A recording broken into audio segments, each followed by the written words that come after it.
नाज़रीन, ड्रामा से राहे जुनून में आप देखेंगे किस तरीके से ज़ारा अपने मंगेतर से शादी करने के लिए बज़िद है, लेकिन ज़वार साहब ने ज़िद बांधी हुई है। वो अपने मंगेतर से बैठी हुई बातें कर रही होती हैं कि इतने में ज़वार साहब आ जाते हैं और वो उस्मान को बहुत ही बुरी नज़रों से देखते हैं और गुस्सा हो जाते हैं कि जब घर पर कोई नहीं है तो तुमने इसको अंदर क्यों बुलाया।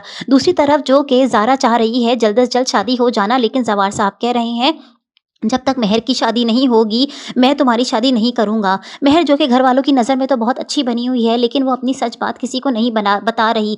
डिग्री के पीछे वो एक बहुत बड़ा राज छुपा रही है। वो असल में तो शबरेज़ से मोहब्बत करती है और शबरेज़ से शादी करना चाहती है, लेकिन वो सबसे ये बात छुपा रही है। वो कहती है अपने बाप से कि आप बाबा शादी कर दें ज़ारा की, लेकिन ज़वार साहब तो आग बबूला हो जाते हैं। जब उस्मान की अम्मी आती हैं और तारीख मांगती हैं ज़वार साहब से, तो ज़वार साहब कहते हैं इधर की दुनिया उधर हो जाए, लेकिन पहले मेहर की शादी होगी, उसके बाद ही ज़ारा की शादी होगी। जब खाला कहती हैं कि मैं अब उस्मान की कहीं भी शादी कर दूँगी क्योंकि उस्मान के पहले ही 2-3 रिश्ते आए हुए हैं, तो ज़वार साहब कहते हैं कि जो करना है करो, लेकिन मुझसे कोई उम्मीद ना रखना, मैं ये सब कुछ नहीं होने दूँगा जो तुम चाह रही हो। ये सब सुनते ही खाला उठ जाती हैं और उस्मान भी चला जाता है और कहता है कि मैं अब अपनी अम्मी को नहीं रोक सकूँगा।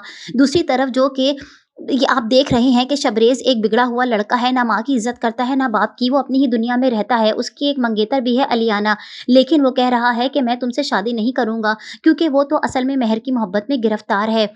मेहर डिग्री के पीछे अपनी ये राज़ सबसे छुपा रही है, घरवालों को भी धोखे में रखा हुआ है और साथ में ज़ारा की भी ज़िंदगी दाँव पर लगी हुई है। नाज़रीन, आगे आप देखेंगे किस तरीके से उस्मान की अम्मी उस्मान का रिश्ता ज़ारा से तोड़ देंगी और ज़ारा का दिल टूट जाएगा जब उसे पता चलेगा कि मेहर तो खुद किसी से आशिकी लड़ा रही है और डिग्री की लालच में उसने बाबा को भी बेवकूफ़ बनाया है। आगे के एपिसोड के रिव्यू के लिए मेरे चैनल को सब्सक्राइब कीजिए, मेरी वीडियो को लाइक